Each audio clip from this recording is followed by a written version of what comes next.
হোক না মন্দিরের পাশে মসজিদ কিংবা মসজিদের পাশে মন্দির একই সঙ্গে, ওখানে যখন পুজো হবে ওরা একটু আমরা একটু মাইকটা সোলো দিয়ে দেবো, যারা পুজোটা ভালো করে করে নে। আমাদের এখানে যখন আবার মসজিদে নামাজ হবে ওরা তখন মাইকটা একটু সোলো করে দেবে, যারা এখন নামাজ পড়ছে একটু মাইকটা কম জোর কম করে দাও। এতে কি কারো ধর্মের কোনো ক্ষতি হবে? ক্ষতি? দেখুন, মানুষ হওয়ার জন্য বিরাট লেখাপড়া করতে হয়। মানুষ হওয়ার জন্য মন থেকে একটু চোখ বন্ধ করে 2 মিনিট ভাবতে হয় যে অন্যের ধর্মের প্রতি হিংসা করে, গালি দিয়ে, দোষারোপ করে আমার ধর্মের তো লাভ হবে না, অন্যকে গালিগালাজ করে আমার আল্লাহ তো সন্তুষ্ট হবে না। বরং আল্লাহ বলেছেন লা তাসুবুল্লাযীনা ইয়াদউনা মিন দুনিল্লাহি ফায়াসুবুল্লাহ। সুবহানাল্লাহ বলেন, খুব জোর করে বলুন সুবহান। আচ্ছা, ঝগড়া তো যে কোনো কারণেই ভাই ভাইতে হয়, মা বেটায় হয়, পাড়ায় পাড়ায় হয়, মামু ভাগনায় হয়। দোষ বেশি কার হয়? মোটামুটি একটা বলে হয়েছে হয়েছে জোরে বলে যে আগে মারে। Thank you. যে আগে মারে সেইটি দোষী হয়। তাহলে প্রথম নাম্বারই বলতে হবে রাসূলুল্লাহ যুদ্ধ করেছেন কিন্তু নির্দোষী, তিনি কখনোই কাউকে আগে মারেননি এবং তার সাহাবীদেরকে মারতে দেননি। প্রিয় নবী আমার দ্বিতীয় নম্বরে বললেন বাবা সাহাবী, ও বাবা সাহাবী শোনো, আমি আব্দুল্লাহর বেটা মুহাম্মদুর রাসূলুল্লাহ তোমাদের জন্য বলছি, আগামী কাল যদি ওরা যদি আমাদের উপরে হামলা করে, আমরা প্রথমত ওদের হামলা প্রতিরোধ করব, ওদের হামলাগুলো আমরা ঠেকাবো, আমরা শুধুমাত্র প্রতিরোধ করব। তবে যতক্ষণ পর্যন্ত আমাদের কোনো ব্যক্তি মারা না যাবে ততক্ষণ আমরা ওদের পাল্টা আঘাত করব না। চল যাবে? তাহলে তো যেতেই হবে। ঠিক আছে, দোয়া করেন, আল্লাহ খায়ের করুক ইনশাআল্লাহ। বলছে আমাদের ওরা যদি মারে আমরা প্রথমে ঠেকাবো, পাল্টা মারবো। তারপরে আমাদের এই ঠেকানোটা ওরা যদি দুর্বল মনে করে বড্ড বেশি চালায় আমরা তখন পাল্টাবো।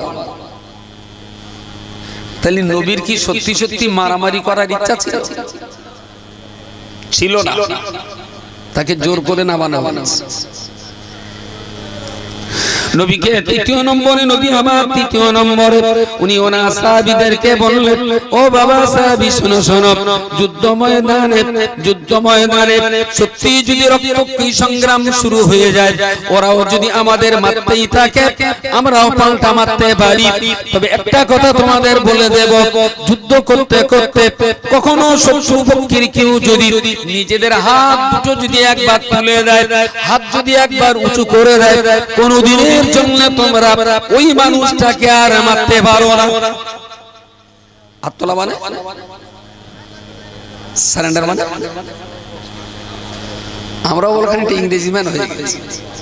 আত্মসমর্পণ করা, যে ভাই আমি আর যুদ্ধ করব না। নবী বললেন কেউ যদি হাত তোলে তাকে আর মারবে না। নবী আমার চতুর্থ নম্বরে বললেন, বাবা সাহাবী এই যুদ্ধ ময়দানে যুদ্ধ করতে করতে ওরা কেউ যদি তোমাদের ভিতরে কেউ যদি ওরাও তীর মেরেছে তুমিও তীর মেরেছো, ওরাও বল্লভ মেরেছে তুমিও বল্লভ মেরেছো, তবে যুদ্ধ হয়ে যাবার পরে শত্রু পক্ষের কোন একটা মানুষের পিছনে যদি আমি তলোয়ার দেখি, যুদ্ধ ময়দান যুদ্ধ পরে শত্রু পক্ষের কোন মানুষের পিঠে যদি আমি একটা তীর দেখি, তাহলে নিশ্চয়ই আমি ভাববো ওই তীর তোমরা মেরেছো। শত্রু পক্ষের কোনদিনের জন্য কাউকে পিছনের দিক থেকে কখনো কাউকে মেরো না, কারণ তোমার সঙ্গে কেউ যদি লড়াই করে সে তো তোমার সঙ্গে মুখোমুখি লড়বে, আর তোমার তীর যদি কোনো শত্রুর পিঠে লাগে তাহলে তো প্রমাণিত হবে উনি ময়দান ছেড়ে পালিয়ে যাচ্ছিলেন, তুমি তাড়া করে পিছন দিক থেকে মেরেছো। তোমাদের কারো তীর আর বল্লভ যদি কোন শত্রুর পিঠে কখনো লেগে যায় তাহলে মনে রেখো হাসরের মাঠে তোমার বিরুদ্ধে আমার নালিশ থাকবে।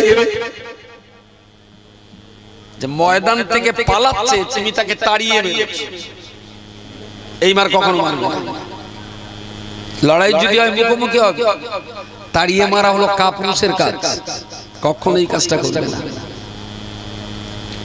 পঞ্চম নম্বরে নবী আমার বললেন, বাবা সাহাবী এই যুদ্ধ ময়দানে না জানি ওরা যদি মহিলাদেরকে কাজে লাগায়, নারী জাতিকে ওরা যদি অস্ত্র ধরিয়ে দেয়, শত্রুপক্ষের মহিলারা ওরা যদি অস্ত্র নিয়ে আমাদেরকে কতল করতে থাকে, ওরা যদি অস্ত্র নিয়ে আমাদেরকে শহীদ করতে থাকে, তথাপিও আমি তোমাদেরকে বলছি ওরা অন্যায় করে মেয়েদের হাতে অস্ত্র তুলে দিয়ে আমাদের বিরুদ্ধে যদি মহিলাদেরকে ওরা কাজে লাগায়, আর ওদের একটা মহিলা যদি আমাদের 10টা পুরুষ সাহাবীকেও যদি শহীদ করে দেয়, তবুও বলছি কোনদিনের জন্য ওই সমস্ত মেয়েদের হাঁটুর উপরে কখনো আঘাত করবে না। সুবহানাল্লাহ বলে। 1500 বছর আগে এই আদর্শ, এই নীতি, এই মানবতা একবার ভাবুন দিন। সেই অন্ধকার যুগের মাঝখানে দাঁড়িয়ে মারমুখী যুদ্ধ ময়দানেও তিনি শত্রুদের সঙ্গে কি মানবতা দেখাচ্ছেন।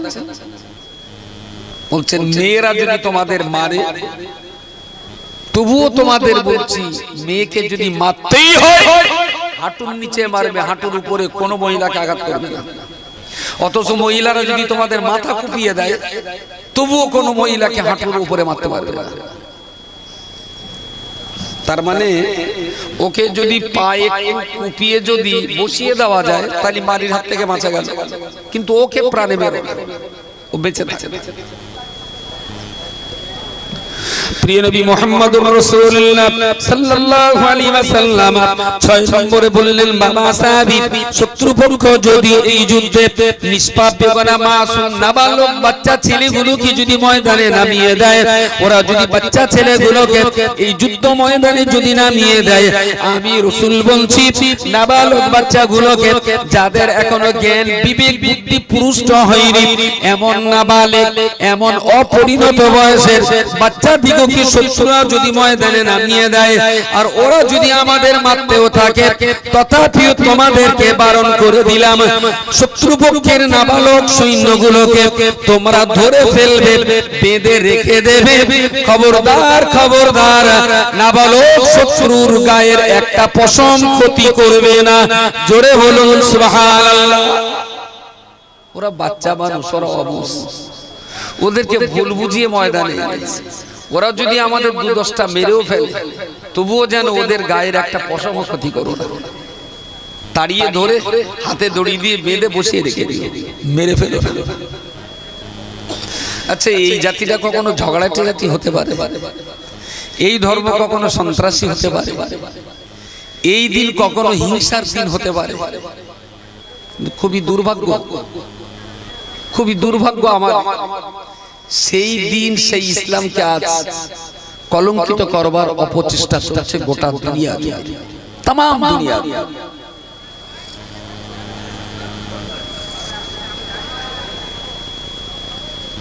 যে জন্য আমার বলা, আচ্ছা রাসূলুল্লাহ যুদ্ধ ময়দানে দাঁড়িয়ে যদি এই কথা বলতে পারে, তাহলে যুদ্ধ ময়দানের বাইরে কখনো সাধারণ অমুসলমানদের মারার অর্ডার দিতে পারে? যুদ্ধ ময়দানে যার এই নীতি, তাহলে সাধারণ সমাজ জীবনে তিনি কখনো অন্যকে মারার অর্ডার কখনো দিতে পারে? বাংলাদেশের প্র্যাকটিক্যাল খবরটা আমরা জানি না, তবে বাংলাদেশে কিছু নিউজ দেখছি, ইন্ডিয়ান কিছু নিউজ দেখছি, দেখে মনে হচ্ছে যে দুটো নিউজ, দুটো মিডিয়া একেবারে ফার ডিফারেন্স, আসমান জমিন পার্থক্য। এখানে এমন ভাবে উত্তপ্ত করা হচ্ছে আমাদের দেশের কিছু মিডিয়া, এমন ভাবে গরম করা হচ্ছে যে গোটা ভারতবর্ষটাকে জনগণের দুটো বিভাগ করে দেওয়া হচ্ছে, মুসলিম আর নন মুসলিম। আমার কথা বলা যায়, মুসলিম আর নন মুসলিম, এইটা ভাগ করে দিতে হবে। ভাগ করার টেন্ডার নিয়েছিল তো আমাদের 4 দোকানদার আর মোটা ভাই, এরা দুটো তো ভাগ করার টেন্ডার নিয়েছিল। সাংবাদিকদের মাথায় এই ভাইরাস ঢুকলো কি? তাহলে কি টাকার জোরে হতেও পারে? বাংলাদেশের যে পরিস্থিতি চলছে, সত্যি যদি কোন নিরীহ হিন্দু মানুষের উপরে বাংলাদেশি মুসলমানরা যদি জুলুম করে থাকে, আমি কেন तमाम দুনিয়ার যারা হাদিস কোরআন মাননেওয়ালা তাদের পক্ষ থেকে বাংলাদেশীদের জন্য ধিক্কার থাকবে। কিন্তু আমরা যা খবর পাচ্ছি, ইন্ডিয়ার যে খবরগুলো চাউর করে প্রচার করা হচ্ছে, বাংলাদেশের বাস্তব খবর সেটা না। আর আমাদের এখানকার কিছু খোল জাবনা ঘাস খেকো 4 পেয়ে প্রাণী ওই সব টক পান্তা খাচ্ছে আর ওইভাবে ঢেকুর তুলে সমাজে বিভ্রান্তির অপচেষ্টা চালিয়ে যাচ্ছে। আমি আবার বলছি, দেশটা যার যার, ধর্মটা যার যার, কিন্তু দেশটা কিন্তু সবার। হিন্দুরা বলছে হিন্দু খাতরে মে, মুসলমানরা বলছে মুসলমান খাতরে মে, খ্রিস্টানরা বলছে হাম ভি খাতরে মে হ্যায়। लेकिन আসলে আমরা যা বুঝে দেখছি, বিপদে হিন্দুরাও নেই, বিপদে মুসলমানও নেই, বিপদে খ্রিস্টানও নেই, আসলে মহা বিপদে পড়েছে আমাদের দেশটা। আমাদের দেশটাই বিপদে পড়েছে। কারণ এই গাড়ি যে চালাচ্ছে তার আসলে লাইসেন্স নেই, গাড়িটা যে চালাচ্ছে তার লাইসেন্স। আপনি দেখেন বাংলাদেশে এখন অন্তর্বর্তীকালীন সরকারের প্রধান ইউনূস সাহেব, তার লেখাপড়ার যোগ্যতা আমরা জানি। সৌদি আরবের যিনি আছেন তার লেখাপড়ার যোগ্যতা জানি। পাকিস্তানে যিনি আছেন তার লেখাপড়ার যোগ্যতা আপনার নেট খুঁজলে পেয়ে যাবেন। আমেরিকার যিনি প্রেসিডেন্ট তার লেখাপড়ার যোগ্যতা আছে। আর আমাদের এই ড্রাইভারের যদি লেখাপড়ার যোগ্যতা চান খুঁজুন, বলবে আমাদের ভারতবর্ষের প্রাইম মিনিস্টারের শিক্ষাগত যোগ্যতার কোনো RTI এর রিপোর্ট নেই, কোন রিপোর্ট। ইনি যে কি লেখাপড়া করেছেন দেশের জনগণ কেউ জানে না। তার লাইসেন্স নেই এমন লোক যদি গাড়ি চালায়, তাহলে সে গাড়ি তো খানায় যেতেই পারে। সুতরাং আমার ভয় হচ্ছে গোটা দেশটাই খানায় যায়। বিপদে কেউ নেই, হিন্দু বিপদে নেই, মুসলমানও বিপদে নেই, শিখও বিপদে নেই, খ্রিস্টানও বিপদে নেই। মহা বিপদে আছে আমাদের এই ভারতবর্ষ নামীয় সোনার দেশটা, দেশের বিপদ। প্রিয় শ্রোতা মণ্ডলী, আমি আপনাকে বলতে চাইছি, তাহলে রাষ্ট্রের দায়িত্ব হলো দেশের সমস্ত জনগণের প্রতি সমানভাবে বিচার করে যাওয়া। রাষ্ট্রের দায়িত্ব হলো দেশটাকে সুন্দর রাখার জন্য দেশের জনগণের ডাক্তার তৈরি করা, মাস্টার তৈরি করা, ইঞ্জিনিয়ার তৈরি করা, পাইলট তৈরি করা, ক্যাপ্টেন তৈরি করা, এগুলো তৈরি করা তো রাষ্ট্রের দায়িত্ব। এইগুলো যদি তৈরি হয় তাহলে আমার দেশটা ঠিকঠাক মতন সচল থাকবে। এদেশে কোরআন চলবে না, বন্ধ হবে, নামাজ চলবে না, বন্ধ হবে, মসজিদে মুসল্লি বাড়বে কিংবা কমবে, রমজান মাসে রোজাদার বাড়বে কিংবা কমবে, মুসলমান দাড়ি রাখবে কিংবা রাখবে না, মুসলমানরা বাড়ি কোরআন পড়বে কিংবা পড়বে না। এ দায়িত্ব, এ জিম্মাদারি তো দেশের প্রধানমন্ত্রী নয়, কারণ প্রধানমন্ত্রী তো মুসলমানদের প্রধানমন্ত্রী নয়, তিনি তো ভারতবর্ষের প্রধানমন্ত্রী। ইসলাম এ দেশে থাকবে কিংবা থাকবে না, সচল থাকবে না, দুর্বল থাকবে, কোরআন রানিং থাকবে না, বন্ধ হয়ে যাবে। এই জিম্মাদারি তো গভর্নমেন্টের নয়, ও জিম্মাদারি মুসলমানরাই তারা তাদের দায়িত্ব মাথায় তুলে নেবে। মসজিদে মুসল্লি আমরা বাড়াবো না কমাবো ওটা আমাদের দায়িত্ব, ওটা সরকারের দায়িত্ব। গতবার বসিরহাটে দুর্গাপুজো হয়েছিল 17টা, এবারে 27টা হবে না 13টা হবে। এটা বসিরহাটের হিন্দু ভাইরা ভাববেন, এটা তো প্রাইম মিনিস্টারের ভাবনা কি এটা হওয়া উচিত না। আপনার ভাবনা এটা হোক যে বিশ্ব সভায় ভারত কি করে সবচেয়ে বড় মর্যাদার জায়গাটা পাবে। আপনি এই ভাবনাটা ভাবুন, দেশ কি করে এগোবে। উনি দেশ কি করে এগোবে সে চিন্তা না করে, আমি ড্রাইভার, আমি গাড়ি চালাবো, আমার লক্ষ্য থাকবে কি সামনে 2 সাইডের গাছ, রাস্তার উপরের বাম্পার কোথাও গাড্ডে আছে কিনা, যে গাড়িটা আসছে ওই গাড়িটাকে কিভাবে আমি সাইড দেব, কোন মুরগির বাচ্চা হাঁসের পিলে রাস্তা পার হচ্ছে কিনা, কেউ যেন আমার চাকার তলায় না পড়ে, আমি এইগুলো দেখব, সুন্দরভাবে আমার গাড়িটা চালিয়ে নিয়ে যাবো। এখন স্টিয়ারিং ধরে পিছনের দিকে তাকিয়ে যদি তুই ঘুমোচ্ছি কেন, খবরের কাগজটা পড়,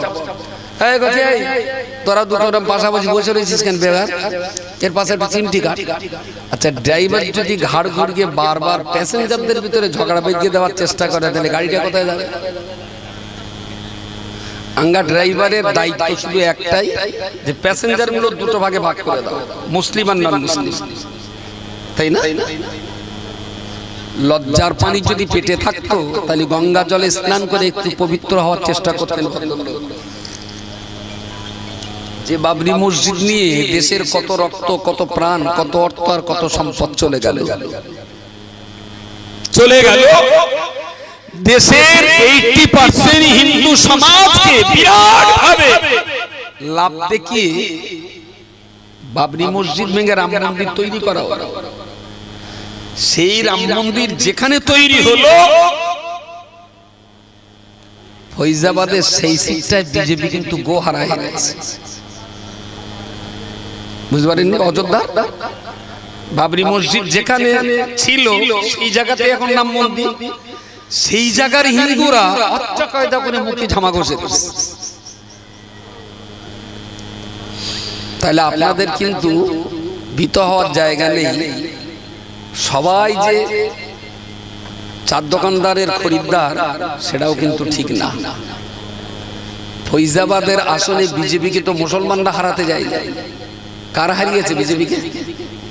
কথা বলেন, কথা বলেন। হিন্দু ভাইরে হারিয়েছে। তাহলে আপনারা যে শুধু একা, এটা ভাবলে ভুল হবে। ওরা যতই ভাগ করে দিক, দেশের বিরাট একটা হিন্দু জনগোষ্ঠী, তারা কিন্তু আজও একই সুরে গাইছে, মোরা এক বিনতে দুইটি কুসুম, হিন্দু মুসলমান, মুসলিম তার নয়নমণি, হিন্দু তার প্রাণ। সব হিন্দু আরএসএস না, সব হিন্দু বিজেপি না, সব হিন্দু বিভাজন চায় না, মিলেমিশেই থাকতে চায়। কি দরকার ছিল বলুন তো আজকে আমাদের এই জলসায় এখানকার এমএলএ মীনা মণ্ডলকে আসা? বলুন বলুন বলুন। আমি যখন রাস্তায় ওনার পিএ ফোন করেছি, বলছে দাদা কোথায়? আমি জলসায় যাচ্ছি। বলছে বালতি আসবেন? আমি বলছি হ্যাঁ। তাহলে আমরা এসছি। দিদি কেমন আছেন? তাহলে ভালো আছে। কোথায়? তাহলে দিদিও এসছে। ছিলেন বোধহয় পাশের কারুর বাড়ি বসিয়ে। তিনি যখন আমার এলাকার এমএলএ, তার অধিকার আছে প্রতিষ্ঠান দেখভাল করার, তাই না? আমি তার অধিকার নেই নামাজ পড়ার। তিনি হিন্দু, তিনি কেন নামাজ পড়তে যাবে? যদি নামাজ পড়তে আমি বারণ করবো, আপনি নামাজ পড়বেন না, আপনি আপনার ধর্মটা ভালো করে করবেন। সম্প্রীতির জন্য আমার নামাজ পড়ি আপনার দেখাতে হবে। আমি বলছি না, আপনি আপনার ধর্মটা ভালো করে করুন। আমার ধর্মের প্রতি আপনার শ্রদ্ধা আছে, ওয়েলকাম। আমি আমার ধর্মটা ভালো করে করি, আপনার ধর্মের প্রতি আমার শ্রদ্ধা আছে, এটা ওয়েলকাম। সম্প্রীতি করতে গেলে একজনের ধর্ম আর একজন পালন করে দেখাতে হবে, এবার অতিভক্তি চোরের লক্ষণ। আমি আবার বলে দিলাম, বলি ম্যাডাম কেন আমাদের মাদ্রাসা একটু ঘুরে দেখে জানি, উনি আমাদের মেহমান। যদিও আমাদের এখানে পুরুষ মানুষদের, কিন্তু তার সত্ত্বেও তিনি যেহেতু এমএলএ, ঘুরে দেখাটাও তার অধিকার আছে এবং এখতিয়ারে পড়ে। তিনি দেখলে ভবিষ্যতে আমাদের দুটো কাজেরও সুবিধা হয়। কোনো কাজের জন্য তাকে ফোন করলে ওনার মনে পড়বে, হ্যাঁ সেই তো রাত্রিবেলায় বালতি মাদ্রাসায় গিয়েছিলাম। ঠিক আছে, কেন বলুন তো? যদি দেশের সবাই যদি আরএসএস হবে, বিনা মণ্ডলের তো মুসলমানদের এই সবাই আসা উচিত না। রাজনীতিতে তিনি যাই করুন, ধর্মে তো তিনি হিন্দু, তাই মুসলমানদের এই ধর্মীয় উৎসবে তিনি কেন আসতে যাবেন? তাই তিনি কিন্তু চাইছেন যে ওরা ভাগ করে দিলেও আমরা নিজেরা ভাগ হব না। আমার কথা কি বোঝা গেছে? ওরা হাজার চেষ্টা করলেও আমরা দেশের স্বার্থে, দেশের সুরক্ষায়, দেশের শান্তি ও নিরাপত্তায় আমরা দ্বিজাতি তত্ত্বে বিশ্বাসী নই, আমরা এক হয়ে বাঁচতে চাই। Very good. যে কথা বলতে বলতে এতদিন পর্যন্ত এলাম, দেশ সুন্দরভাবে পরিচালনার দায়িত্ব সরকারের, আর ধর্ম কতটা থাকবে না থাকবে, মানবে না মানবে, এ দায়িত্বটা সেই ধর্মের সাধারণ মানুষদের। পরিষ্কার কথা, এই মাদ্রাসা এখানে সুন্দরভাবে চলবে কি চলবে না এটা সরকারের দায়িত্ব না। আমার মাদ্রাসা ছাদ পেটে মানি পড়তেছে, আমি এখন মমতা ব্যানার্জি ধরে বলবো আমার মাদ্রাসা একটু ছাদ দিতে হবে, মমতা ব্যানার্জি কেন দিতে যাবে? সে বলবে যে রাস্তা দিয়ে হিন্দু মুসলমান সবাই চলে, তুমি বলো এই রাস্তায় রুল টেনে দিচ্ছে, মাদ্রাসাটা তো তোমাদের। আমি মাদ্রাসা বাঁচাবার জন্য কোন সরকারের কাছে ভিক্ষা ঝুলি পাততে রাজি না। এটা আমাদের, এ কোরআন আমাদের, এ ইসলাম আমাদের, এ দ্বীনি আত্মবিশ্বাস আমাদের। তো আমাদের দ্বীন, আমাদের ইসলাম, আমাদের নামাজ, আমাদের রোজা, এটা বাঁচাবার দায়িত্ব সিএম এরও নয়, পিএম এরও নয়, এটা বাঁচাবার দায়িত্ব মুসলমানদের। আমরা বাঁচাবো। যদি আমরা চাই আমাদের মাদ্রাসায় 150 জায়গায় 200 বাচ্চা, আমরা চাইলে আমাদের প্রতিষ্ঠান একতলার জায়গায় 3 তলা হবে। যদি আমরা না চাই তাহলে করার দরকার নেই। তাহলে যার ধর্ম সেই ধর্মের সুখ্যাতি, সুনাম, সৌন্দর্য বজায় রাখবার দায়িত্ব সেই ধর্ম অবলম্বী মানুষদের। গভর্নমেন্টের দায়িত্ব, ওরা ওদের নিজস্ব ধর্মীয় প্রতিষ্ঠান পরিচালনা করছে। ওইটা যদি কেউ ক্ষতি করতে চায়, গভর্নমেন্টের দায়িত্ব সুরক্ষা দেওয়া। এই ওদের ধর্ম করুক, তুমি ওখানে ঝামেলা করো না, আর এরা এদের ধর্ম করুক, তোমরা এখানে ঝামেলা করো না। দারুণ সুন্দর হোক না, মন্দিরের পাশে মসজিদ কিংবা মসজিদের পাশে মন্দির একই সঙ্গে। ওখানে যখন পুজো হবে ওরা একটু, আমরা একটু মাইকটা স্লো দিয়ে দেবো, যারা পুজোটা ভালো করে করে নে। আমাদের এখানে যখন আবার মসজিদে নামাজ হবে ওরা তখন মাইকটা একটু স্লো করে দেবে, যারা এখন নামাজ পড়ছে একটু মাইকটা কম জোর কম করে দাও। এতে কি কারো ধর্মের কোনো ক্ষতি হবে? ক্ষতি? দেখুন, মানুষ হওয়ার জন্য বিরাট লেখাপড়া করতে হয়। মানুষ হওয়ার জন্য মন থেকে একটু চোখ বন্ধ করে 2 মিনিট ভাবতে হয়। যে অন্যের ধর্মের প্রতি হিংসা করে, গালি দিয়ে, দোষারোপ করে, আমার ধর্মের তো লাভ হবে না, অন্যকে গালিগালাজ করে আমার আল্লাহ তো সন্তুষ্ট হবে না। বরং আল্লাহ বলেছেন লা তাসুবুল্লাযীনা ইয়াদউনা মিন দুনিল্লাহি ফায়াসুবুল্লাহ। সুবহানাল্লাহ বলেন, খুব জোর করে বলুন সুবহানাল্লাহ। আমার আল্লাহ পাক রব্বুল আলামিন কোরআন শরীফে পরিষ্কার করে বলেছেন, হে পৃথিবীর ঈমানদার মানুষেরা, আমি তোমরা যারা আমি আল্লাহ আমায় বিশ্বাস করে নিয়েছো, আমার কামলাকে কিবলা বলেছো, আমার মুহাম্মদকে রাসূল বলেছো, আমার ইসলামকে ধর্ম বলে যারা গ্রহণ করে নিয়েছো, আমি আল্লাহ পাক রব্বুল আলামিন তোমাদের মতো ঈমানদার বান্দাদেরকে লক্ষ্য করে বলছি, লা তাসুবুল্লাযীনা ইয়াদউনা মিন দুনিল্লাহি, পৃথিবীর যে সমস্ত মানুষেরা আমি আল্লাহ ছাড়া অন্য দেবতাকে বিশ্বাস করেন, আমি আল্লাহ ছাড়া অন্য দেব দেবীদেরকে তারা বিশ্বাস করেন, লা তাসুব্বু, তোমরা কোনদিনের জন্য তাদেরকে গালিগালাজ করো না, কারণ তোমরা যদি তাদের দেবতাকে গালিগালাজ করো ফায়াসুবুল্লাহ, তাহলে তারা কিন্তু ঘুরিয়ে তোমার আল্লাহকে গালি দেবে। কথাটা কি খুব কম দামি মনে হচ্ছে? আমি যদি আপনার বাপ টেনে গালি দেই, আপনিও আমার বাপ টেনে গালি দেবেন, তাহলে আমার বাপ যে আপনার কাছ থেকে গালি শুনলে এর জন্য দোষ কার? কথা বলে আমার দোষ। আমি আপনাকে গালিটা না দিলে তাহলে আমার বাবার গালিটা। আল্লাহ বললেন, তোমরা যদি তোমাদের ভুলের জন্য অন্য ধর্ম অবলম্বী মানুষদের দ্বারাতে আমি আল্লাহকে যদি গালি শোনাও, তাহলে আমি কিন্তু হাসরের মাঠে আগে তোমারে ধরব, যে তুমি আমার বিশ্বাসী বান্দা হয়ে এমন ভুল পদক্ষেপ নিলে যে তোমার কারণে অন্যেরা আমি আল্লাহকে গালি দিয়েছি। লা তাসুবুল্লাযীনা ইয়াদউনা মিন দুনিল্লাহ, আল্লাহ ছাড়া যারা অন্যের পূজা অর্চনা করে তোমরা তাদের গালি দিও না। তোমরা যদি তাদের গালি দাও তাহলে তারা কিন্তু তোমার আল্লাহকে গালি দেবে, আর এর জন্য তুমিই দোষী থাকবে। এর নাম ইসলাম। আমাদের একটা ভুল হলো যে আমরা ইসলামকে ভালোবাসি, ইসলামকে শ্রদ্ধা করি, ইসলামের জন্য অর্থ দান করি, ইসলামের প্রতি আত্মবিশ্বাস আছে, যেটা সঠিক ধর্ম, ইসলামের জন্য জীবনও দিতে পারে। কিন্তু আমাদের ব্যর্থতা একটাই জায়গায়, যে ইসলাম আমরা ভালো বুঝি না, ভালো বুঝি না। আপনি যদি ইসলাম ভালো জানতেন, ইসলাম যদি ভালো বুঝতেন, আপনাকে বিরাট মাওলানা হতে হবে, বিরাট হাজি গাজী সুফি দরবেশ পীর হতে হবে। মুসলমান হতে গেলে মিনিমাম যতটুকু পড়তে হয়, আপনি ততটুকুই যদি পড়তে পারতেন, তাহলে আপনার প্রতিবেশী অন্যান্য ধর্ম অবলম্বনী ভাইদেরকে ইসলামের এই সুবাসটা তাদের কাছে পৌঁছে দিতে পারতেন। এই জন্যই ইসলামে তালাবুল ইলমি ফারিয়াদাতুন আলা কুল্লি মুসলিম, মুসলমান মানেই দ্বীনের জ্ঞান অর্জন করা তার জন্য ফরজে আইন, তাকে পড়তেই হবে। আমাদের অপরাধ হলো এই জায়গাটায়, আমাদের মাইনাস হলো এই জায়গাটায়। দয়া করে ইসলামটা জানুন, পড়ুন, বাচ্চাদেরকে পড়ান। আমরা যে প্রতিষ্ঠান এখানে চালাচ্ছি, এই বাচ্চাগুলোকে শুধু মুসলমানিত্বের শিক্ষা দেওয়ার জন্য এখানে পড়ানোর কোনো দরকার নেই। এই বাচ্চাগুলো মুসলমান তৈরি করবো তার জন্য মাদ্রাসা, নো নো, কখনো না। তাহলে এখানে আমরা পড়াচ্ছি কিসের জন্য?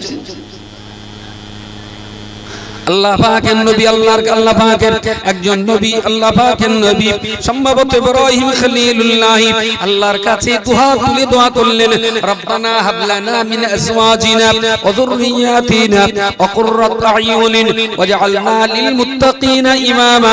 আল্লাহ পাক রব্বুল আলামিন হাব লানা মিন আজওয়াজিনা, আমরা স্বামী স্ত্রী আমাদের হেদায়েত নসিব করুন, সুপথের উপরে আমাদেরকে ইস্তেকামাত রাখুন। ওয়া যুররিয়াতিনা, আল্লাহ আমাদের বংশে যে বাচ্চা কাচ্চা দেবেন, আল্লাহ তাদেরকেও আপনি সুপথের প্রতীক বানিয়ে দেবেন। ওয়াজআলনা রব্বানা হাব লানা মিন আজওয়াজিনা ওয়া যুররিয়াতিনা ওয়া কুররাত আয়ুনিন ওয়া কুররাত আয়ুনিন, আল্লাহ আমাদের বাচ্চাগুলোকে এমন সুন্দর আপনি বানিয়ে দেবেন, এত আদর্শ, এত নীতি, এত নৈতিকতা তাদের ভিতরে থাকবে, ওদের দেখলে যেন আমাদের চক্ষু ঠান্ডা হয়ে যায়। ওয়াজআলনা লিল মুত্তাকিনা ইমামা, আল্লাহ আপনি আমাদিগকে ইমানদার মুমিন মুত্তাকি পরেজগার বান্দা যারা, ওদের নেতৃত্ব দেওয়ার ক্ষমতা, ওদের লিডারশিপ দেওয়ার ক্ষমতা, ওদের ইমামতির ক্ষমতা আল্লাহ আমাদের নসিবে কবুল করুন। জোরে বলুন সুবহানাল্লাহ, আর জোরে বলেন না সুবহানাল্লাহ। আমার না খুব কষ্ট হচ্ছে ডান হাতে, এরপরেও অনেক কষ্ট করে কথা বলছি। শুধু আপনাদের এই নীরব হা করে আমার দিকে বসে থাকা, আমি এসে দেখতাম কেউ চিশতিয়া তরিকায়, কেউ কাদরিয়া তরিকায়, তাহলে আমিও দু চার কথা মিলে পাক পং মেরে চলে যেতাম। যারা যেমন তরিকায় বসে গেছে, তাহলে এখানে শরীয়ত দিয়ে লাভ নেই, ওরা মারে পাতার সাগরে হাবুডুবু খাচ্ছে, খায়। একদম দু চোখ মিলে আমার দিকে তাকিয়ে আছেন বলি আমার দুটো কথা বলতে ইচ্ছা হচ্ছে। আপনারাও ঘুমলে, আমিও বালিশ খুঁজতাম। একটু একদম গলা ছেড়ে জোর আওয়াজে বলুন দিদি সুবহানাল্লাহ। বাহ বাহ, সুন্দর। ওয়াজআলনা লিল মুত্তাকিনা ইমামা, আল্লাহ আমাদেরকে মুমিন মুত্তাকিদের লিডার বানিয়ে দিন। বালতি মাদ্রাসা মুসলমান তৈরি করার জন্য নয়, বালতি মাদ্রাসা মুসলমানদের লিডার তৈরি করার জন্য মাদ্রাসা। আরো একবার বলুন সুবহানাল্লাহ। মুসলমান হওয়ার জন্য কোরআন দেখে দেখে পড়তে পারলেই যথেষ্ট, তবে পড়াটা জানো শুদ্ধ হয়। এমনি গ্রামের ছোট বয়সে না অনেক গাঁ গ্রামের ওই মানুষজন মরে গেলে কোরআন পড়তে যেতাম, মাদ্রাসা হুজুরা পাঠিয়ে দিতেন। তখন ওই 11-12 বছর বয়স, তা কোরআন শরীফটা বুকে নিয়ে গুরু রোজ যেত। তা যে দেখতো মা চাচিরা সব পড়তেছে, তা আমাদের তো কোনো চান্স নেই। তাই বললাম চাচি একটু ওটা আমরা একটু পড়ি, হুজুর পেট খেতে যাঙ্গা। তাহলে তো খোকা আমার এখন ইয়াসিন দেওয়া হয়। তাই চাচি তুমি ইয়াসিন রফিক শফিক যা দেখছো, তোমার ওই পড়া যদি এ লোক শুনতে পায়, তাহলে চাচা আবার ঠেলে উঠতে পারে। চাচি তোমার পায়ে দোকানদের মধ্যে বন্ধ করো। তাহলে যে খোকা আমি ইয়াসিন দেবো, তুকার জীবন দেবো, তারপর তুকার জীবন দেবো। তো সেই যুগে মেয়েদের যে পড়া পড়াতুম, ওইরকম মেয়ে লোক যে আবার ধর্মসভার বক্তা হয় এইটা আমি জানতাম। এখন তুকার যেমন বক্তা আছে, কোরআন শরীফ পড়তেছ না, সেসব পড়া যদি গোরস্থানে পড়ে 500 বছরের কবর বসে আবার ঠেলে উঠবে যে আমি ছিলুম ভালো, তুই জ্বালাতে আসলি কেন? আমি তো ভালোই ছিলাম কবর। কোরআন শুধু পড়লে হবে না, পড়াটা আবার একটু শুদ্ধ হতে হবে, কারণ কোরআন তেলাওয়াতে মাইনাস পয়েন্ট আছে, সব plus point. WBCS, IAS, UPSC এই সমস্ত নামি দামি চাকরির পরীক্ষাগুলোতে যদি একটা সঠিক উত্তর লেখেন তাইলে 1 নম্বর পাবেন, যদি টিক মারাটা ভুল হয় তাহলে হাফ নম্বর কেটে নেবেন। বোঝা যায় না? ঠিক হলে 1 নম্বর পাবেন, ভুল হলে অর্ধেক নম্বর কেটে নেবেন। 50 মার্কের যদি পরীক্ষা হয়, 50 মার্কের আপনি 20টা উত্তর দিয়েছেন সঠিক, ওর জন্য 20 পাবেন। 30টা উত্তর সঠিক ভেবে ঠিক মেরেছেন, কিন্তু ওই 30টা ভুল হয়ে গেছে, 50টায় 50 নম্বর। এখন ওই 30টা যে ভুল হয়ে গেছে ওর জন্য কেটে নেবে কত? তাহলে আপনার পাওনা থাকলো কত? যদি এই 30টায় ঠিক না মারতেন তাহলে পেতেন 20, আর বেশি নম্বর পাওয়ার জন্য ঠিক মেরে নম্বরে বলে বাঁশ গেল। যারা বেশি স্বভাবের চিন্তায় ভুল করান বেশি পড়ে, ওর গাও বলো বাঁশ মাইনাস যাচ্ছে, ওরা জানে না। কোরআন পড়লে সঠিক পড়তে হবে, যদি সঠিক না থাকে পড়া বন্ধ করুন। ভালো একজন হাফেজ মাওলানা বা হাফেজ মাওলানা না হলেও হবে, যিনি কোরআন শুদ্ধ করে পড়তে পারে, তার কাছ থেকে কোরআন শিখে নেন, শিখে নে তারপরে পড়েন। কারণ ওখানে তো পরীক্ষায় তো একটা ভুল হলে হাফ মাইনে কেটে নেয়, হাফ নম্বর কেটে নেবে, আর এখানে একটা ভুলের জন্য কখনো পুরোপুরি ঈমানও কাটা যায়। এটা কোরআন শরীফ, এটাকে আরো সুন্দরভাবে পড়তে হবে। প্রিয় শ্রোতা মণ্ডলী, আমরা এই জায়গায় বাচ্চাদের কোরআনের হাফেজ বানাই, এরা কোরআনের হাফেজ তৈরি হবে। এক জায়গায় বসে বিদায় নেবার পূর্বে এক জায়গায় তারা বসবে, এক জায়গায় বসে সকাল থেকে সন্ধ্যা, সন্ধ্যা থেকে সকাল বসে বসে তারা টোটাল 30 পারা কোরআন মুখস্থ তারা শোনাবে। তারপরে আমরা তাদেরকে পাগড়ি দিয়ে ফারিক করাবো, এরা কোরআনের হাফেজ হবে। অন্ধকার যে সমস্ত জায়গায় এখনো রয়েছে, যেখানে আল্লাহর কোরআন সুন্দরভাবে পড়াবার ছেলে নেই, আল্লাহ পাকের কোরআনুল কারীম তালিম দেওয়ার মতো সুন্দর হাফেজ বান্দা পাওয়া যায় না। আমাদের এখানে তৈরি হওয়া এই হাফেজ ছাত্রগুলো অন্ধকার গ্রামগুলোতে যে কোরআন এবং মুসলিম সমাজের নেতৃত্ব দেওয়ার জন্য কোরআনুল কারীমের হাফেজ হয়ে সেখানে নেতৃত্ব প্রদান করবেন। জোরে সোরে বলুন সুবহানাল্লাহ। মুসলমানের জন্য যতটুকু জ্ঞান লাগে ওর জন্য মক্তব যথেষ্ট। গ্রামের যে মক্তব আছে ওখানে বাচ্চা স্কুলে যাক, প্রাইমারি ICDS হাই স্কুলে যাক, সকাল কিংবা বিকালে 2 ঘন্টা মক্তবে পাঠান, আপনার কোচি পাক্কা মুসলমান মক্তব থেকে হয়ে যাবে, ওখান থেকে নেতা হবে। বোঝা যায় না? মুসলমান হবে। আর ওই সমস্ত মুসলমানদের নেতৃত্ব দেওয়ার জন্য কিছু লিডার দরকার, তার জন্য আলেম হতে হয়, তার জন্য হাফেজ হতে হয়, তার জন্য মুফতি হতে হয়, তার জন্য কারি হতে হয়। এরা হলো মুসলিম কমিউনিটির লিডার। তো আমি আবার ঘুরিয়ে বলছি, রাষ্ট্র চালানোর দায়িত্ব সরকারের, ধর্ম চালানোর দায়িত্ব সরকারের না। আমাদের দিন, আমাদের ইসলামের অভাব অনটন ঘটাবার জন্য কখনো সরকারের কাছে ভিক্ষের জোলা পাবো না। কোনদিন গভর্নমেন্টকে বলবো না যে আমাদের গ্রামে একটা মসজিদ করে দাও, কোনদিন সরকারকে বলবো না যে আমাদের গ্রামে মুসল্লি কমে যাচ্ছে, পুলিশ একটু মসজিদই পাঠাও, বলবো না। সরকারের দায়িত্ব দেশ চালানো, মুসলমানদের দায়িত্ব মুসলমানদের ইসলামটাকে ঠিক রেখে দেওয়া, হিন্দু ভাইদের দায়িত্ব তাদের হিন্দু ধর্মটাকে ঠিক রেখে দেওয়া। তাহলে প্রত্যেক ব্যক্তি নিজ নিজ ধর্মের উন্নতি অবনতির জন্য তারা ভাববেন, দেহ দেবেন, অর্থ দেবেন, সময় দিয়ে প্রত্যেকে নিজে নিজে ধর্মের সৌন্দর্য বজায় রাখার চেষ্টা করবেন। এটা গভর্নমেন্টের কাজ নয়, এটা ধার্মিক মানুষদের কাজ। আর আমি ধার্মিক বলে কোন একটা জায়গায় কেউ একজন বলছে আপনি হিন্দু ধর্মের প্রতি শ্রদ্ধাশীল, বলছে তাহলে আপনি তো, আমি আপনি তো মানে, তা বলছে শ্রদ্ধা করবেন, আমি হ্যাঁ করবো। তা বলছে সেরে আমি তো শিরক আমি কি করছি নাকি? আমি কি শিরক করছি রে ভাই? তা বলছে না। আমি বলি দেখো, ধর্ম পালন করা আর ধর্মের প্রতি শ্রদ্ধা রাখা দুটো জিনিস এক না, কখনো এক না।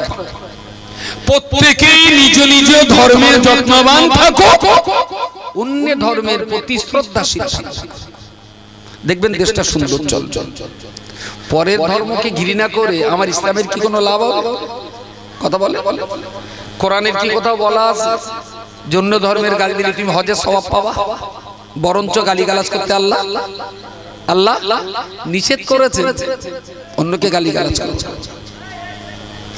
তো সেই জায়গায় দাঁড়িয়ে এখানে আমরা যারা আছি ইসলাম ধর্ম অবলম্বী মানুষ, আপনাদেরকেই ঠিক করতে হবে মাদ্রাসাটা কত ভালো চলবে না খারাপ চলবে, উন্নতি হবে না অবনতি হবে, 80 কিলোমিটার বেগে জোর ছুটবে না 3 কিলোমিটার বেগে ছুটবে, ফ্রন্ট গিয়ারে চলবে না ব্যাক গিয়ারে চলবে, এই দায়িত্বটা আমাদেরকে নিতে হবে। তাহলে আমরা আমাদের দেশে ইসলাম সুন্দর সুজলা সুফলা রাখার জন্য পয়সা ব্যয় করব, তাহলে এখানে ইসলাম সজল হবে, আমাদের লিডার তৈরি হবে, দুয়ারে দুয়ারে কোরআন পৌঁছে যাবে, এর জন্য পয়সা ব্যয় করব। আর একই পয়সায় দুটো পুরস্কার, একটা দুনিয়াতে আর একটা আখিরাতে, বিনিময়ে আল্লাহ আমাদেরকে জান্নাতটাও নসিব করবেন। বলুন সুবহানাল্লাহ, একটু জোরে বলেন সুবহানাল্লাহ। আমি শেষ করব, যে বিষয়টা নিয়ে বলবো বলেছিলাম আজকের দিনে, এটা আমি ঠিক করেছিলাম বা বলতে বলতে এই জায়গায় এসে গেছি। যদি আমার কোনো ত্রুটি বিচ্যুতি ভুলভ্রান্তি হয়, সবার ধরার ডিউটি আছে, আর ভুল তো হবেই ভাই, ভুল হবে না? যে রান্না করতে পারে তার রান্নিতে ভুল হয়, যে সাইকেল মিস্ত্রি তার সাইকেল মিস্ত্রিতে ভুল হয়, হয়তো একজনের পেটেল আরেকজনের সাইকেলে জোড়া দিয়ে পেটকে দিলে, এরকম তো হতেই হবে। তো ভুল যদি হয় বলে দিলে না, 100 টাকা না হলে 10 টাকা আপনার ফোন পেতে বেড়ে দেবো, আমি ঠেলে দেবো। শালা তুমি আমার ভুল ধরার কেডা? কোন একটা কেতাবে রজবুল একদিন ওয়াজ করছিল, ওটা আমার পড়া হয়, তবে ওর ওয়াজে আমি শুনেছি।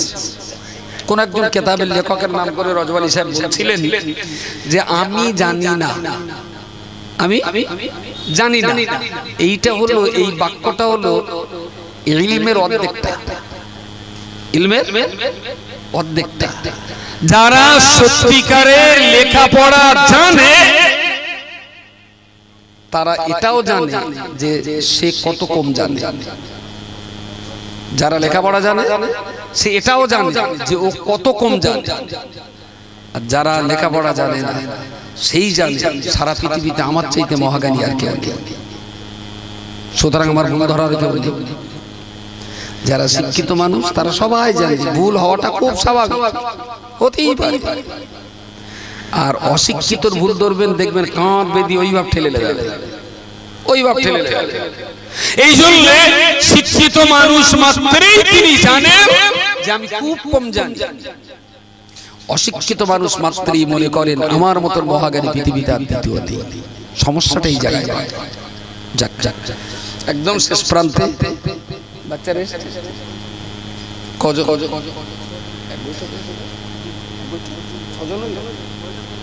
কার কটা ভুল গেছে? 6টা বাচ্চা, ওদের একটু পাগড়ি দিতে হবে। ওরা কোরআন শরীফের 114টা সূরা, তার মানে 30 পারা একটু একটু করে মুখস্থ করতে করতে করতে করতে পুরো কোরআনটা ওরা মুখস্থ করে ফেলেছে। এবং আজকে স্টেজে ওটা ওদের হতো না যদি এক জায়গায় বসে পুরো কোরআন না শোনাতে পারত। একটু সুবহানাল্লাহ জোর আওয়াজে বলো। এক জায়গায় বসে 30 পারা কোরআন শোনানো ব্যাপারটা কি খুব সহজ মনে করলেন? কচি দাঁড়াও, আবু দাঁড়াও। এই বাচ্চা 6টা বাচ্চা, 6 জনেই আমাদের মাদ্রাসার ভাষায় ওকে বলা হয় এক বৈঠক। তার মানে এক জায়গায় বসেই পুরো কোরআন শোনাতে হবে। তবে তার মানে এই না যে উজু বা ইস্তেঞ্জা বা পেশাব পায়খানার ছুটি হবে এমনটা নয়। প্রয়োজন হলে উঠতে পারে, একটু পেশাবের বেগ লেগেছে উঠে গিয়ে পেশাব করে উজু করে এসে আবার পড়তে বসলো, বা বাইশে গেছে উজু ভেঙে গেছে উঠে গেল উজু করে এসে আবার বসলো, এইভাবে। তো সকাল থেকে কত ঘন্টা করে লাগে একটা?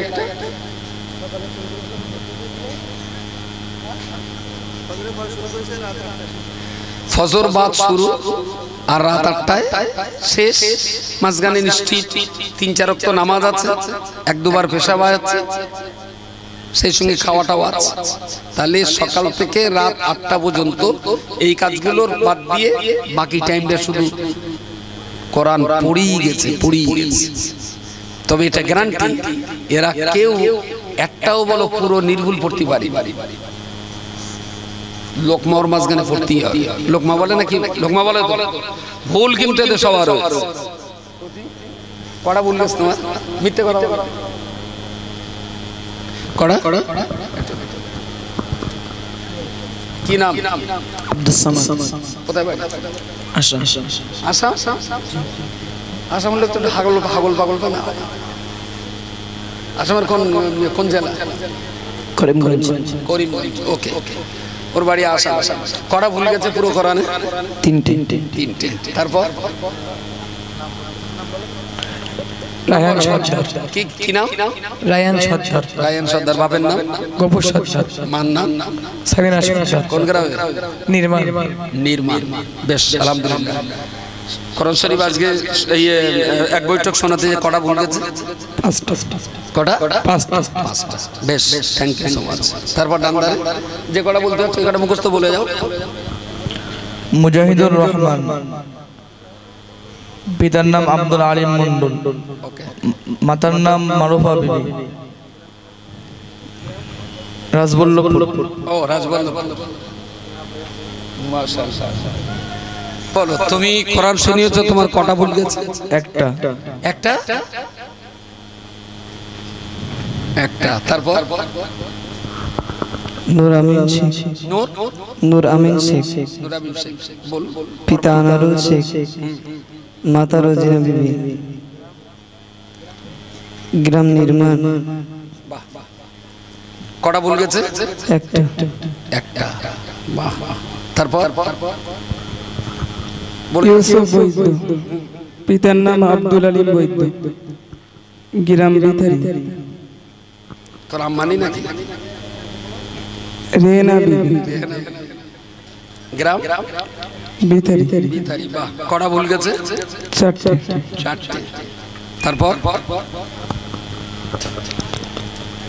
আব্দুল গফর ঢালি, পিতার নাম আবুল খায়ের ঢালি, মাতার নাম সালেহা বিবি, গ্রাম কারন্দিয়া।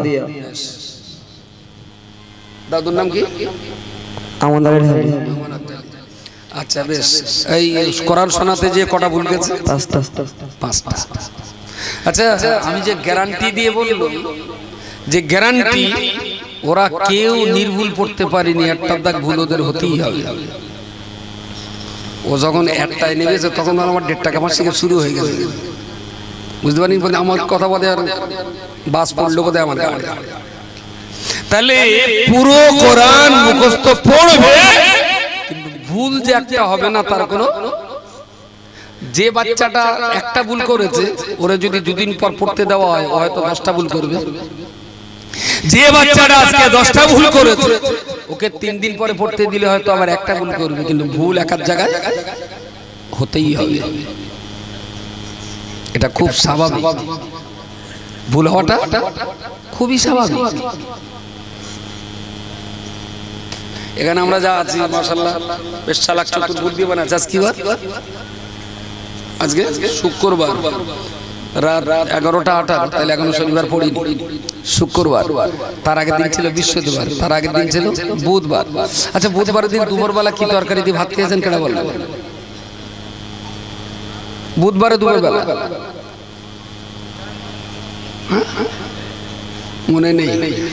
তাহলে 48 ঘন্টা আগে কি 72 ঘন্টা আগে কি তরকারি দিয়ে ভাত খেয়েছেন সেইটা মনে নেই। আর ওদের 6666টা আয়াত মুখস্থ রাখতে হয়েছে, তাতে ভুল হবে না? বোঝায়নি? আরে ভুল হতেই হবে, কিন্তু সমস্যা তখনই হয় যখনই কেউ ভুলটাকে ভুল বলে মেনে না নেয়। কি বলিস? বোঝা যায়? যে নবীর কাছে আল্লাহর কাছ থেকে স্বয়ং জিবরাইল ওহী নিয়ে আসতেন, সেই রাসূল নামাজ পড়তে পড়তে এক জায়গায় কোরআনের আয়াত ছেড়ে গেছে, আয়াত ছেড়ে গেছে। সাহাবীরা লোকমা দিয়েছেন, সাহাবীরা লোকমা দিয়েছেন। রাসূলুল্লাহ নামাজ শেষ করে ডাইনে বামে সালাম ফিরিয়ে ঘুরিয়ে বসি, ওই সাহাবীটার নাম যেন ভুলে যাচ্ছে। কেউ জানে সাহাবীটার নাম? মনে নেই।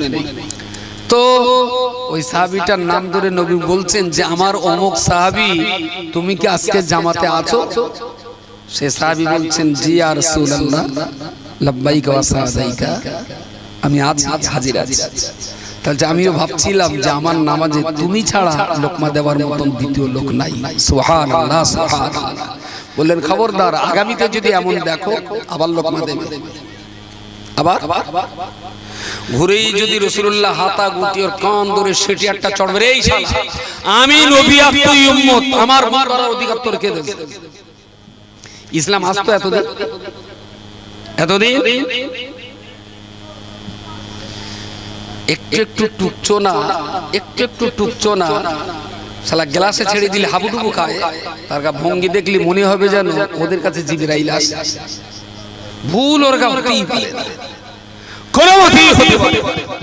এটা ইবলিসের ষড়যন্ত্র, এটা ইবলিসের চরিত্র। ভুল ভাই তোমার 10টা হবে, তোমার 50টা হবে, কিন্তু আমি শিখে নেব যেন আগামী দিন না হয়। আর যদি ইবলিসের পাল্লায় পড়ে, ওই বাপ ঠেলে নিয়ে যাবে, যা করেছি বেশ করেছি শালা তোর বাপ। এটা হলো ইবলিসের চরিত্র। আমার এই কচিগুলোকে পাগড়ি পরিধান করা, যারা কষ্ট করে পড়িয়েছে তাদের ডাকো, সব ওস্তাদদের ডাকো, যে কজন উস্তাদ আছেন সবাইকে আব্দুল মহিদ করো, আব্দুল মহিদকে ডাকো, সবাইকে। ভাই যারা দাঁড়িয়ে আছেন, একটা সুন্দর মজলিস, এই মজলিসের রাজ সাক্ষী আপনিও। বসতে বলছি, नोड़ेও না चौड़ेও না, बिहारी टिहारी लिखी। आप लोगों को बैठने के लिए मैं अर्जी पेश करता हूँ, प्लीज बैठ जाइए। একটুখানি নড়ে আছে মনে হচ্ছে, একটু শুনে একটু বসেন প্লিজ। ওই এদিকে অনেক ফাঁকা জায়গা আছে, একটা সুন্দর মজলিস, দাঁড়িয়ে উপভোগ না করে একটা সুন্দর জায়গায় বসে মজলিসটাকে উপভোগ করব। হতেও তো পারে 6টা হাফেজে কোরআন মানে জীবন্ত কোরআন। এদের এই পাগড়ির অনুষ্ঠানে থাকাটাই হয়তো আপনার জীবনের চরিত্র পরিবর্তন করে দিতে পারে। সুতরাং আমি বসতে বলছি, যারা দাঁড়িয়ে রয়েছেন ফাঁকা জায়গা,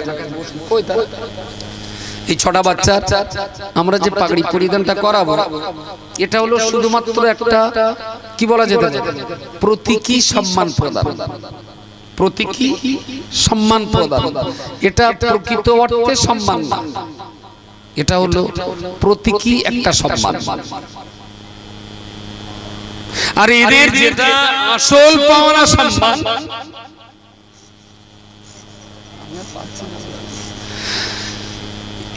এদের যেটা অরিজিনাল সম্মান, সে সম্মানটা কবে হবে বলেন? বলেন সহজ কথা, হাসরের ময়দানে হবে, জান্নাতের ভিতরে হবে। আল্লাহ এরা হাফেজদেরকে আল্লাহ জান্নাতে দেওয়ার পর আল্লাহ বললেন ওয়ারাত্তিলিল কুরআনা কামা তুরাত্তিল ফিদ দুনিয়া। সুবহানাল্লাহ বলেন। আমার আল্লাহ পাক রব্বুল আলামিন এই বান্দাদেরকে লক্ষ্য করে বলবেন, ও বান্দা, তোমরা তো কোরআনের হাফেজ ছিলে, পৃথিবীর জমিনে তোমরা কোরআন তেলাওয়াত করতে, আজকে আমি আল্লাহ তোমাদিগকে আমার কোরআন পড়তে বলছি।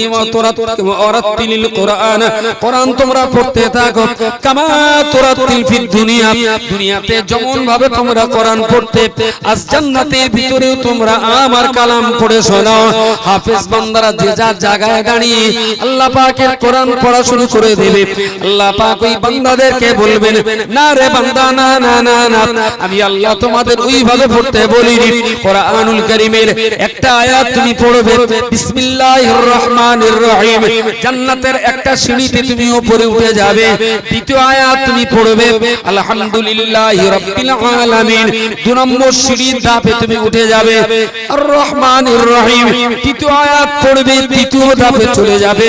ও আমার আমার বান্দা পড়তে পড়তে আমার কোরআনের একটা করে আয়াত পড়ো আর জান্নাতের মর্যাদার একটা করে উঁচু সিঁড়িতে তোমরা চড়তে থাকো। রাসূলুল্লাহ হাদিস শরীফে বলেছেন, যে বান্দা কোরআন পড়তে পড়তে যত দূর পৌঁছে যাবে, যেখানে গিয়ে তার কোরআন শেষ হয়ে যাবে, সেই মর্যাদার জান্নাতটাই আল্লাহ পাক তার নসিবে বরাদ্দ করে দেবে। ভাবতে পাচ্ছেন ওদের সম্মান কোথায়? আমরা যে পাগড়ি দিচ্ছি ও তো 135 টাকা দাম। এটা হলো প্রতীকী সম্মান, অরিজিনাল সম্মান আল্লাহ দেবে, আল্লাহ দেবে।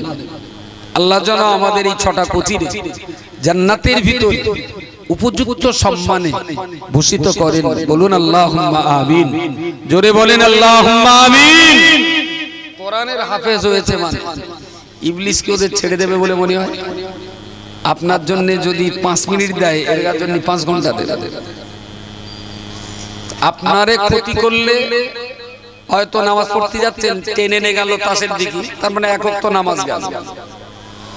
আর এদের যদি একটা ক্ষতি করতে পারে মানে একজন মুসলমানদের একটা লিডারকে শেষ করতে পারলো মানে একটা গ্রাম শেষ হয়ে গেল। সেই জন্য আপনার চেয়েও এদেরকে শেষ করার জন্য শয়তান অনেক আদা জল খেয়ে লেগে থাকে। এর জন্য আল্লাহর কাছে আমাদের দোয়া করতে হবে, আল্লাহ পাক যেন আমাদের কচিগুলোকে ইবলিসের যাবতীয় কুমন্ত্রণা থেকে হেফাজত করেন। বলুন আল্লাহুম্মা আমিন।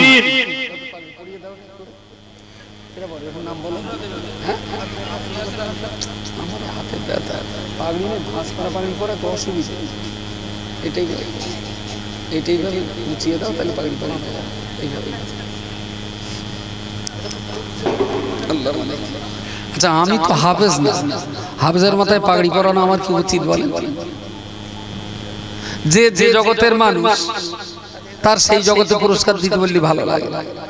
ওর এখন পাগড়ি পরাতে গেলেই ও যদি বলে ইন্নাল্লাহ আশতারা মিনাল মুমিনিন, হুজুর ওর পরের তো একটু পড়ো, আমার তো আন্ডারপ্যান্ট বসে যাবে। তাহলে হাফেজ হয়ে হাফেজদের পড়ালে ভালো, মাওলানাদের পুরস্কার মাওলানারা দেখ, খেলোয়াড়ের পুরস্কার খেলোয়াড়রা দেখ, তাহলে বলে সুন্দর মানানসই। হ্যাঁ,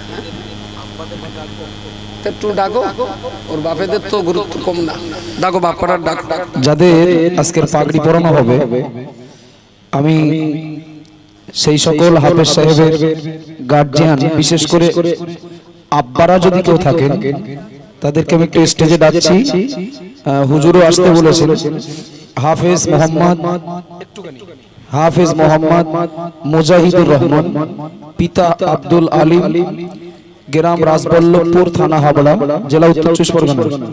হাফেজ মোহাম্মদ আব্দুল সামাদ উদ্দিন, পিতা ওমর ফারুক, গ্রাম শাহজানগর, থানা পাতারকান্দি, জেলা করিমগঞ্জ, রাজ্য হলো আসাম। হাফেজ মোহাম্মদ নূর আমিন শেখ, পিতা আনারুল শেখ, গ্রাম নির্মাণ, স্বরূপনগর, উত্তর 24 পরগনা। হাফেজ মোহাম্মদ আব্দুল গফুর ঢালি, পিতা আবুল খায়ের ঢালি, কারুনদিয়া, হাসনাবাদ। হাফেজ সাহেবদের আব্বারা যারা আছেন, আপনারা একটু স্টেজে আসুন। হাফেজ মোহাম্মদ আবু ইউসুফ বৈদ্য, পিতা আব্দুল আলিম বৈদ্য, গ্রাম বিথারি। হাফেজ মোহাম্মদ আবু রাইহান সরদার, পিতা আব্দুল গফুর সরদার। স্টেজে আসুন। তাকবীর দেন, নারে তাকবীর। আরেকটু জোরে হয় না, নারে তাকবীর। বালতি সিদ্দিকিয়া আমিনিয়া মাদ্রাসা, বালতি সিদ্দিকিয়া আমিনিয়া মাদ্রাসা ও তিনখানার ফারিকি হাফেজ সাহেবগণ, নারে তাকবীর। অল ইন্ডিয়া সুন্নাতুল জামাত, অল ইন্ডিয়া সুন্নাতুল জামাত, নারে তাকবীর। আলহামদুলিল্লাহ, আপনারা এই মুহূর্তটাতে স্পষ্ট উপলব্ধি করছেন আপনাদের দান, আপনাদের দোয়া, আপনাদের সার্বিক সহযোগিতা, মাদ্রাসা কমিটির অক্লান্ত পরিশ্রম, সিদ্দিকিয়া আমিনিয়া যুব কমিটির অক্লান্ত পরিশ্রম, বিভিন্ন প্রান্ত থেকে সংগঠনের কর্মী সমর্থকদের এই কষ্ট করে আসা, তাদের ঘাম ঝরানো উপার্জন থেকে দানে সহযোগিতার হাত বাড়ানো মনে হয় বেকার হয়নি। সত্যি যদি এই মুহূর্তটা আপনাদেরকে একটু হলেও তৃপ্তি দেয়, আকাশ বাতাস মুখরিত করে সকলে একটু আল্লাহকে ডাকি, নারে তাকবীর, এই আওয়াজ ঢালাই রাস্তা পার হবে না। নারে তাকবীর। পেরিয়েছে, তবে মেন রাস্তা পর্যন্ত যাবে না। নারে তাকবীর। বালতি সিদ্দিকিয়া আমিনিয়া মাদ্রাসার ফারুকি হাফেজ সাহেবগণ, অল ইন্ডিয়া সুন্নাতুল জামাত মুজাহিদ মিল্লাত মুফতি সাহেব হুজুর, নারে তাকবীর।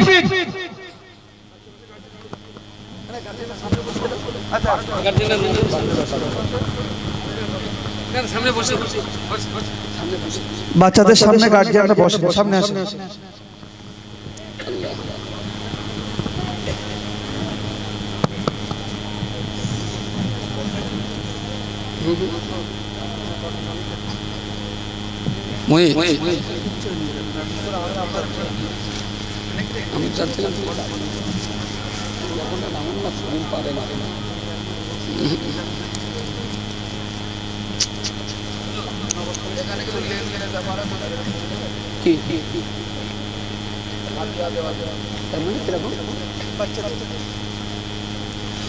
আজকে 6টা বাচ্চার মাথায় আমরা পাগড়ি দিতে পেরেছি।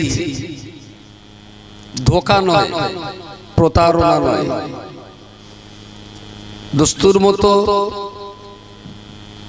সদস্য পরিচালক তারা মেহনত করেছেন, শিক্ষকরাও অসম্ভব রকমের কষ্ট করে তাদেরকে পড়িয়েছেন, পড়া শেষ করেছে, তারা এক জায়গায় বসে পুরো কোরআন শুনিয়েছে।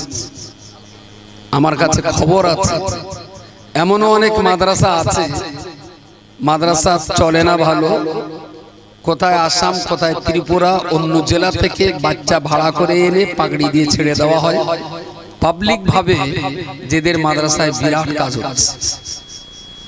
কি বলিস পাওয়া যায়নি? এরকম ধোঁকাও চলছে ধর্মের নামে, ইসলামের নামে, এরকম জালিয়াতিও চলছে। সারা বছর পড়িয়ে একটা বাচ্চাও হাফেজ হয় না, বাইরে থেকে বাচ্চা ধার করে এনে পাগড়ি দিয়ে তাদেরকে ছেড়ে দেওয়া হয়। কিন্তু এগুলো এখন ধরা পড়ছে কেন? Social media. পাওয়া যায় ও যে বছর এক জায়গাতে পাগড়ি এনেছে তার ছবি তো আছে,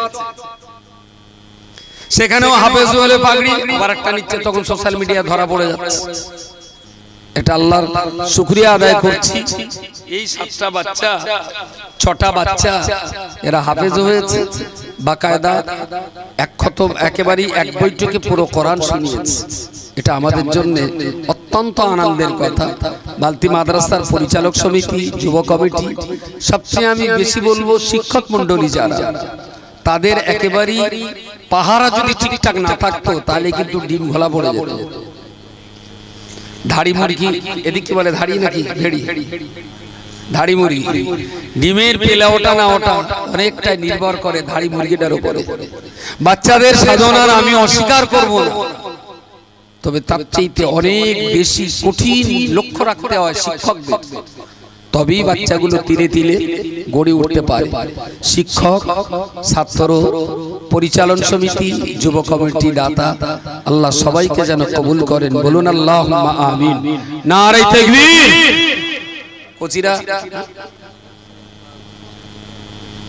কোচিরা সকাল 8টা থেকে আর রাত 10টা পর্যন্ত বসে বসে শুনিয়েছে, তো এখন দাঁড়িয়ে থাকা নিক্ষণ খুব একটা অসুবিধা হবে না, বসে বসে ওদের পা লেগে গেছে। মাদ্রাসার নতুন বিল্ডিং এর প্লাস্টার মেঝে ও ঢালাইয়ের জন্য বালি লাগবে 7 ফুট, পাথর লাগবে 4 ফুট, সিমেন্ট 200 বস্তা। এই হলো মোটামুটি বিল্ডিং এর। আর চাল, আনুষঙ্গিক ডাল, আলু, হোস্টেল পরিচালনার জন্য যা লাগবে ও মোটামুটি 22 চাকার গাড়ি দিলেও আমরা নিয়ে নেব, কারণ ও হজম করার ক্ষমতা আমাদের আছে, আল্লাহর রহমতে অসুবিধা নেই। এতটা মানুষ যে আছেন, গ্রামের মানুষ, বাইরের মানুষ, সব মিলিয়ে যারা এখানে আছেন, বাচ্চাগুলো একটু থাক, আপনাদের অর্থ কোথায় দেন সেটা একটু দেখুন, আপনার অন্তরে ভালো লাগবে। আর এটাও আমি বলছি যে টাকা দান করাটা এটা বাধ্যতামূলক নয় যে করতেই হবে, করতেই হবে, তবে এটা কিন্তু মানতেই হবে। আপনার কিংবা আমার বাপের বেয়ে কোনো না কোনো হাফেজ, কোনো না কোনো মাওলানায় পড়িয়েছি।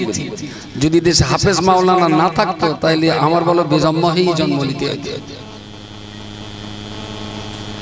কথাটা কি বড্ড খারাপ হয়েছে?